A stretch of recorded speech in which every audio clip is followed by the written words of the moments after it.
Et la Commission électorale nationale indépendante est honnête à dire que dans ces prévisions, il y a aussi, n'est-ce pas, des contraintes, c'est-à-dire des pressions exercées sur la Commission électorale nationale indépendante.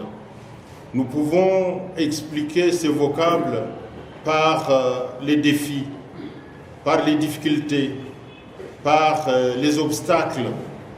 Et ces obstacles, il y en a de 5 types. Il y a les contraintes sécuritaires. Ici, la Commission électorale relève surtout l'insécurité dans l'est du pays.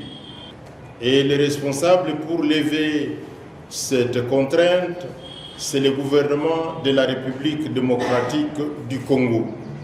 Il y a les conflits intercommunautaires à travers le pays. S'il y en a aujourd'hui, on ne sait pas prévoir s'il y en aura aussi demain. Mais on doit être en alerte. Et là encore, c'est le gouvernement qui doit s'en occuper. Donc, Touachiane Makaz, chaque homme a son métier, chaque berger a sa colline à garder. Deuxième type de contrainte, c'est la contrainte logistique. L'impératif du temps avec l'obligation d'utiliser les transports aériens pour acheminer le matériel des pays de production vers le hub de réception et au site des opérations en République démocratique du Congo, avec une incidence budgétaire importante. Là, chers amis, chers frères, la Commission électorale tient compte du fait qu'il y a une existence de certaines infrastructures de transport de base, infrastructures routières, infrastructures ferroviaires, infrastructures fluviales et infrastructures aériennes. Vous allez nous dire, mais comment? Il y a les fleuves et il y a l'air. Est-ce que là c'est aussi une contrainte?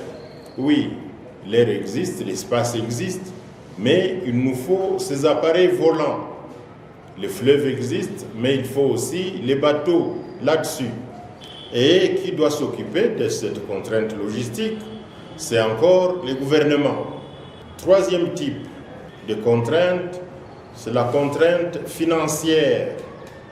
Ici, souvent vous abordez cette contrainte quand vous parlez du retard dans les décaissements des fonds des opérations. Vous posez souvent des questions là-dessus. Qui doit s'en occuper? Qui doit décaisser? Qui doit transmettre la dotation? Eh bien, c'est le gouvernement. La nécessité de garantir l'autonomie financière de la Commission électorale nationale indépendante en tenant compte de l'article numéro 6 de la loi organique instituant la Commission électorale nationale indépendante. Là encore, c'est le gouvernement qui doit s'en occuper. C'est le gouvernement qui doit respecter l'autonomie financière de la Commission électorale nationale indépendante. Quatrième type de contrainte, c'est la contrainte légale. Celle-là, on est en train d'avancer convenablement parce que nous avons déjà la loi portant identification et enrôlement des électeurs et ses mesures d'application. Nous avons la loi portant élection et ses mesures d'application. Maintenant, nous sommes en attente de l'adoption à temps de la loi portant répartition des sièges. Loi portant répartition des sièges. Nous avons suivi que cette loi peut intervenir au mois de juin prochain. La promulgation de cette loi attend cette loi-là portant répartition des sièges. C'est une loi très importante qui doit montrer combien de sièges nous allons aborder dans telle ou telle autre circonscription électorale. Là, on fait appel aux électeurs, on fait appel à la société civile, on fait appel aux médias, on fait appel aux partis, aux regroupements politiques, parce qu'il va s'exercer une concurrence par circonscription, une concurrence selon l'intervention des candidats pour que leur circonscription puisse gagner le plus de sièges possible. Et là, qui doit s'en occuper? C'est d'abord le Parlement pour adopter à temps la loi et ensuite le président de la République pour promulguer à temps la loi. Mais par le passé, nous avons remarqué qu'une fois adoptée et déposée au bureau du président, c'était le même jour que le président promulguait cette loi-là. Qu'on fasse pas tomber une grande responsabilité sur ses épaules. Il s'en tire rapidement et il la promulgue. 5e type de contrainte, c'est la contrainte sanitaire. C'est de l'imprévu.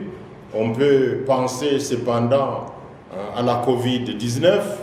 On est en train d'en parler encore. J'ai vu quelqu'un qui portait un cache-nez, un masque. Il y a aussi dans certaines circonscriptions, certains territoires, l'épidémie d'Ebola sur laquelle on peut également penser. Et là, c'est le gouvernement qui doit apporter aussi les moyens pour la lutte contre, n'est-ce pas, cette contrainte sanitaire.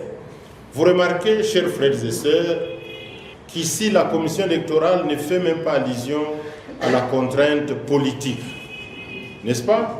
Parce qu'une fois le calendrier publié, eh bien, les acteurs politiques doivent se mettre à l'œuvre. Ils doivent cesser d'hésiter. Ils doivent cesser de douter. Ils doivent cesser de diffuser des informations de contradiction vis-à-vis des activités de la Commission électorale nationale indépendante. Et là, retenons que même s'il y a les 5 types de contraintes, retenons, chers frères et sœurs, qu'il n'y a pas de contraintes insurmontables. Les contraintes sont liées au contexte, sont liées au temps, sont liées à la nature humaine, mais comme vous l'avez remarqué, il n'y a pas de contraintes en interne vis-à-vis de la Commission électorale nationale indépendante. Il y a des contraintes qui concernent le gouvernement, des contraintes qui concernent le président de la République.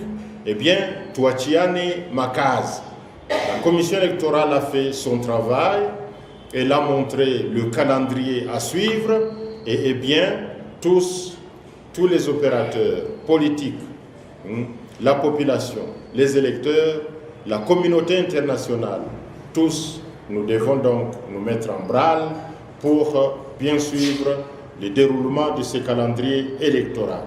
Il ne faudrait pas qu'il y ait des entraves vis-à-vis de ce calendrier. Mais déjà, même si le calendrier était réclamé à haute voix, mais une fois le calendrier apparu et publié, il y a des voix qui s'élèvent et qui disent non, ça n'ira pas, c'est un calendrier très ambitieux, la commission électorale n'en a ni le temps ni les moyens. Alors pourquoi on demandait que le calendrier soit publié? Pour douter de celui-là après. Mais il y a des voix qui s'élèvent aussi, des voix d'encouragement, des voix d'optimistes, dont par exemple l'acteur politique André Flau du gouvernement belge, qui est optimiste et qui est venu à Kinshasa pour tâter du terrain lui-même comment on était en train d'organiser les préparatifs des élections. Il a vu et il s'est exprimé en disant « Tout dépend de celui qui interprète ». Il y a des pessimistes qui trouvent que le verre est à moitié vide, mais il y a aussi des optimistes qui trouvent que le verre est à moitié plein.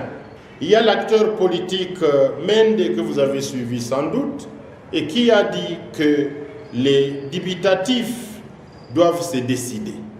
Donc ceux-là qui continuent à douter, les Thomas doivent se décider. Étant donné la vitesse de croisière que prend la commission électorale, eh bien, malgré le temps réduit, on doit se rassurer que le calendrier maintenant produit est constitutionnel et avoir son contenu, n'est-ce pas?